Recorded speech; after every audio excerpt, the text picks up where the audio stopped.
సింగరేణిలో అనేక అవినీతి కుంభకోణాలకు పాల్పడిన సింగరేణి సి&ఎండి శ్రీధర్ బదిలీని హర్షిస్తూ పెద్దపల్లి జిల్లా గోదావరి ఖనిలో బీఎంఎస్ కార్మిక సంఘం ఆధ్వర్యంలో బాణసంచ కాల్చి సంబరాలను నిర్వహించారు.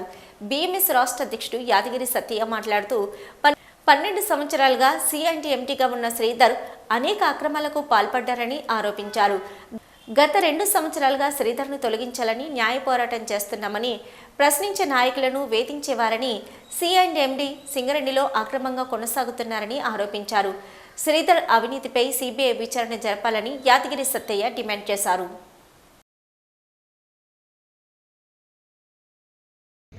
సింగరేణి పరిశ్రమలో 9 సంవత్సరాల నుంచి కొనసాగిన చైర్మన్ అండ్ మేనేజింగ్ డైరెక్టర్ గారికి సింగరేణి పరిశ్రమ నుంచి విముక్తి కలిగింది. ఇలా సింగరేణి పరిశ్రమకు విముక్తి కలిగింది. సింగరేణి పరిశ్రమల వేలాది కోట్ల రూపాయల కుంభకోణాలకు పాల్పడ్డ ఈ చైర్మన్ ఎవరైతే ఉన్నారో ఆయన పైన సిబిఐ విచారణ జరిపించాలి.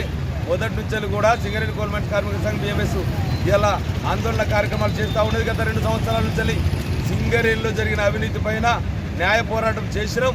ఇవాళ సింగరేణి చైర్మన్ కూడా ఇల్లీగల్గా కొనసాగుతుందని చెప్పేసి ఒక సాధారణ కార్మికునిగా సింగరేణి కోల్ మైన్స్ కార్మిక సంఘం బీఎంఎస్ అధ్యక్షునిగా న్యాయ పోరాటం చేస్తే ఇవాళ విముక్తి జరిగింది. ఇవాళ విముక్తి కలిగింది సింగరేణి పరిశ్రమకు. సింగరేణి కార్మికులకు, సింగరేణి పరిశ్రమకు కూడా వాళ్ళ ఆత్మగౌరవాన్ని కాపాడి ఇలా ఆత్మగౌరవాన్ని కూడా వాళ్ళ కాపాడిన వ్యవస్థ ఉన్నది. ఆ ఆత్మగౌరవమే సింగరేణి కార్మికులకు సంబంధించిన, పరిశ్రమకు సంబంధించిన ఆత్మగౌరవాన్ని కాపాడింది. ఇవాళ మా న్యాయ పోరాటం గెలిచింది.